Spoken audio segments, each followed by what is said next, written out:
Something's really wrong. This is bad. Yeah, this is not good. This might cost us the whole trip.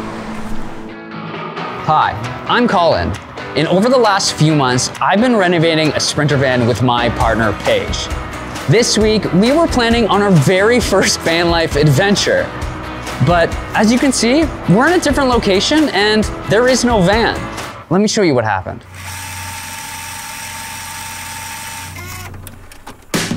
So today, in preparation for our van trip in just a matter of a few days, and I know what you're thinking, this doesn't look like it's done, and well, it's not. We're gonna go in an empty van, but we only have a few days left to prepare. Remember when we were 16, had a head full of those big dreams.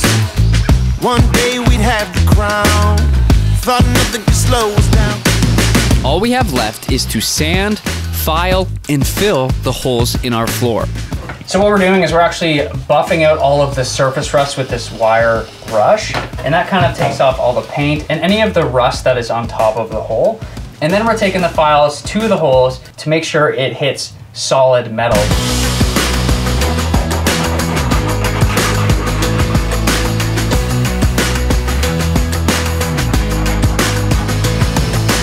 I think it's a good time to just reiterate that we kind of have no idea what we're doing. So don't hold us accountable if you try this at home, because remember, we are rookies. We are just doing this for our very first time. So now that we've got all the screw holes ground down, the next step is to take these rags and clean the floor. Let's go.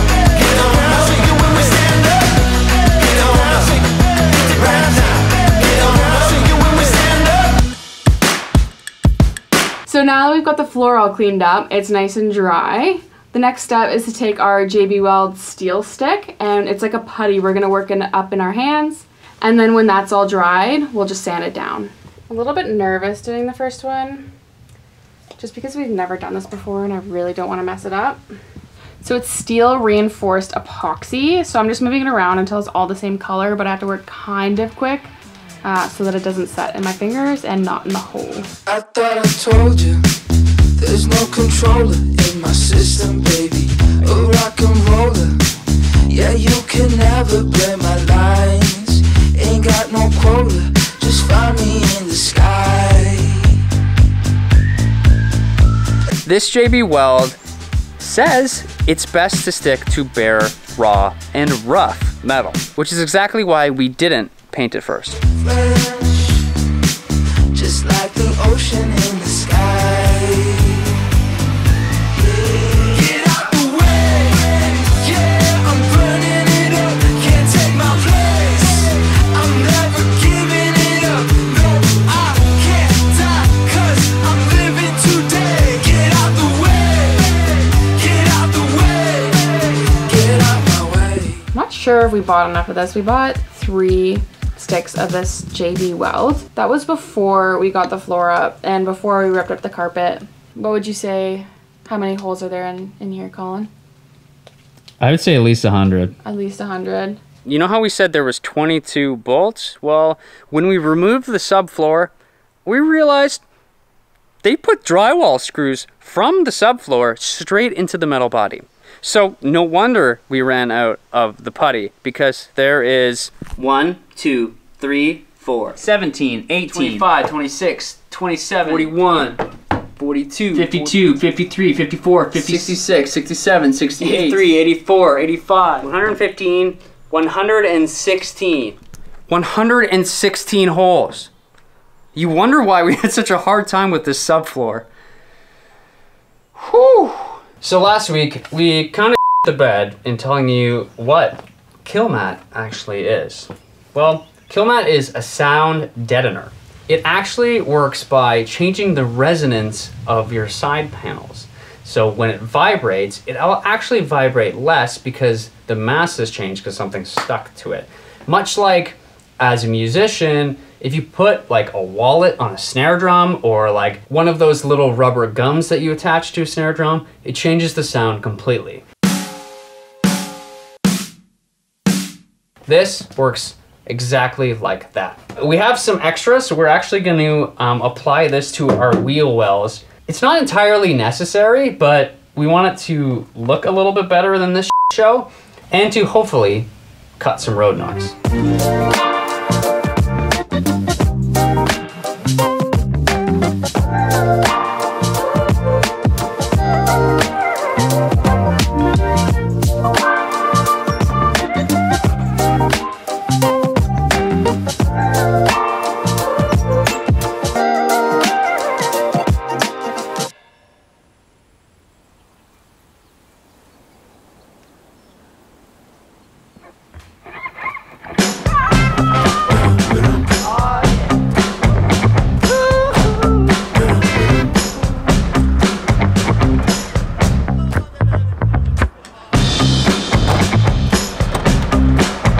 Well, friends, it's our first van life adventure. Last night, Paige and I cleaned out the van and packed it with all our belongings. Now, I gotta go pick her up. On my way. Woo.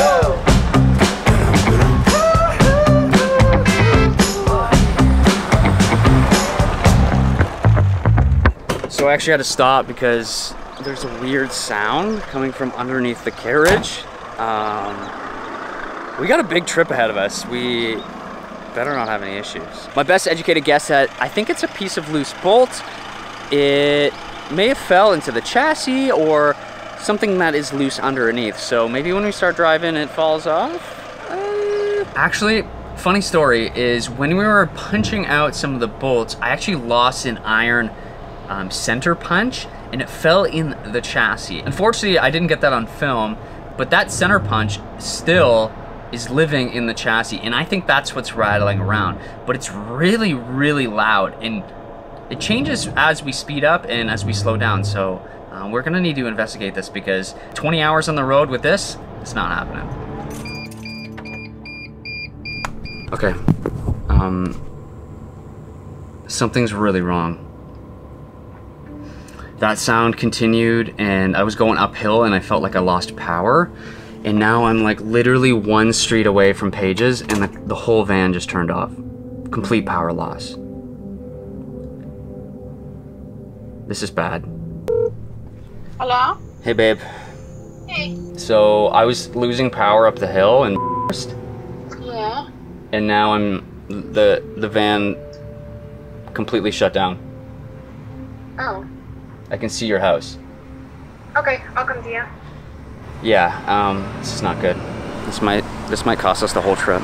I was driving up the hill and I felt like I was losing power, and then I smelled smoke or smelled like electronics, and it had no power. Like, yeah, it's really hot, like overheating hot. It's also really hot right here, like really hot. Engine temperature started going really high, and then yeah, and then I started not having power, and then literally 45 seconds later, it just like shut off with power loss. It fucking sucks, but like the best person to bring it to would be Vasilis or a Mercedes and ask them. Okay, it turned on, fine, no codes right now. I think it's just some kind of coolant. I think we could probably limp this to Paige's house. We're literally, I can almost see your house, so that's probably. I think it has to get looked at because I mean, we gotta drive 20 hours. We gotta look at it before we do anything. So And get Vasilis to look at it because he is actually the best guy in Ontario. Okay, I think there's a change of plans. I was going up a hill close to Paige's house, and it's a pretty big hill, and all of a sudden, I had a bit of power loss. I'm a few streets away from Paige's house, and all of a sudden, I lose complete power, and the van completely stops, and I just roll to a dead standstill. I've never had that happen to me in my life. To ever have a car like turn off. So we're gonna have a complete change of plans. We have to get this van looked at before we do any extended road trip. We have an event to attend in Montreal tomorrow. So I think what we're gonna do is we're gonna take all of our stuff out of the van and pack it up in our car and at least go celebrate and at least go enjoy our weekend in Montreal, and then come back and figure this thing out. All right, so the game plan is now we're going to try to limp this van a couple streets over to Paige's house and wait for a tow. We gotta get all of the stuff that we packed in this van and put it in a little tiny car because we're still going on a little trip.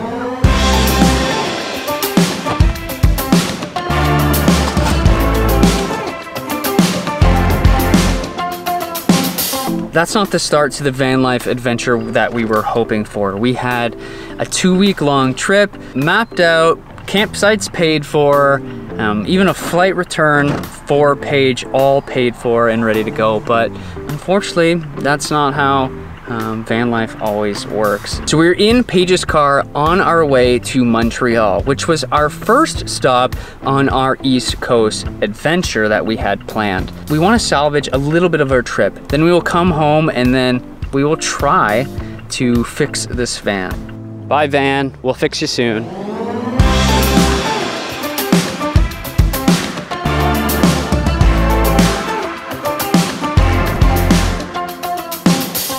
Yeah, I'm a little bit bummed that the van broke down. You know, it was the first trip we were gonna take out, but it did happen around the corner from my house. So we weren't on the side of a busy highway, so that's a plus. And honestly, maybe this is a blessing in disguise, because imagine being like in the middle of nowhere in a place that we've never been, in a van that we've never actually taken anywhere on an extended trip, with zero experience in van life or repairs. We would feel really stranded. And the fact that it happened a street away from Paige's house, which is crazy to think about. Every nook and cranny of this van needs to be looked at. Every single system needs to be looked at before we take an adventure like this again. So, yeah. I think we can turn this around, honestly. We're gonna have a good weekend. We're not gonna be sleeping in 40-degree weather. I think it'll be good. I think we can turn it around. Still driving, and I haven't picked up the camera because it looks the same the whole freaking time. It's one highway all the way to Montreal. We are, however, outrunning a severe thunderstorm with a possible tornado. So that has been on our mind, and we've been driving as fast as we can. As fast as legally allowed.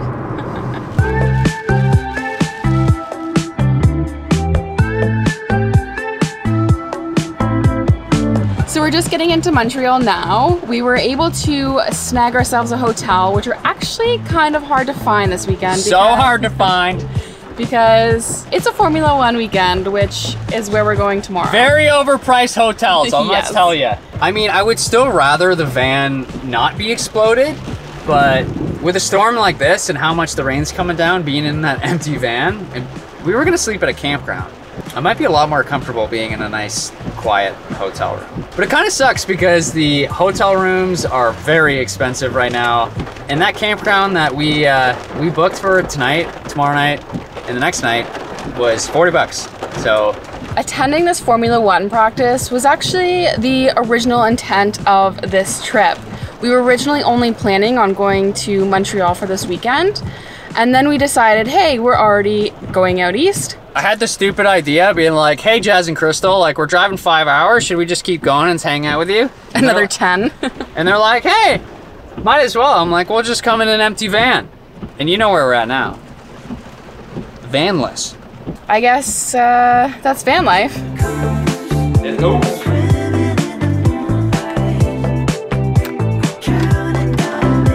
Finally. Oh my goodness.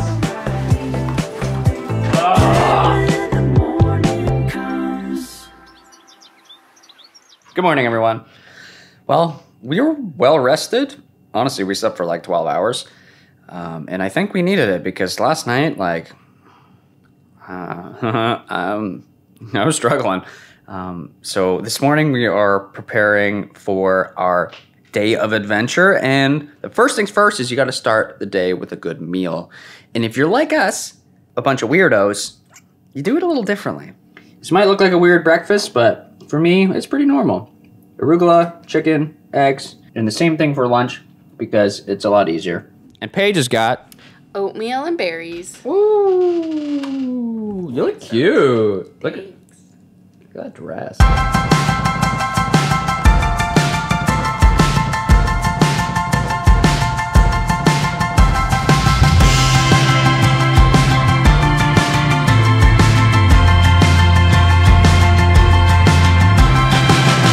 So before before we go to the track, we are walking around Old Montreal. We met up with my friends, my good friends, Molly and Joey. And we're gonna walk around Old Montreal and see the sights and maybe even get some coffee.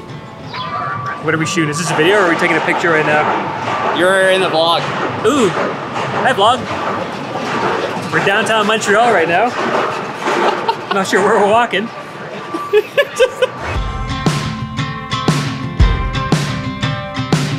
This place is super cool. It's actually a cafe and co-working space in an old bank.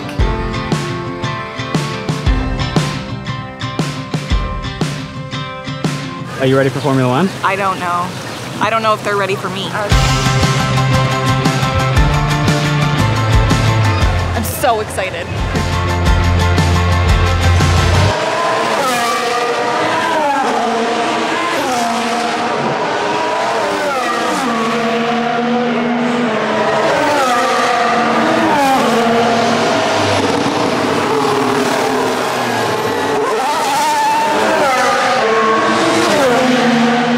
Well, that was a fun day. We didn't show you out because, well, we got caught in a crazy thunderstorm and we got packed in like sardine cans in the metro. It was a fun day. It was a fun day. Also, those cars are really fast. But we'll see you next video, so until then, be well.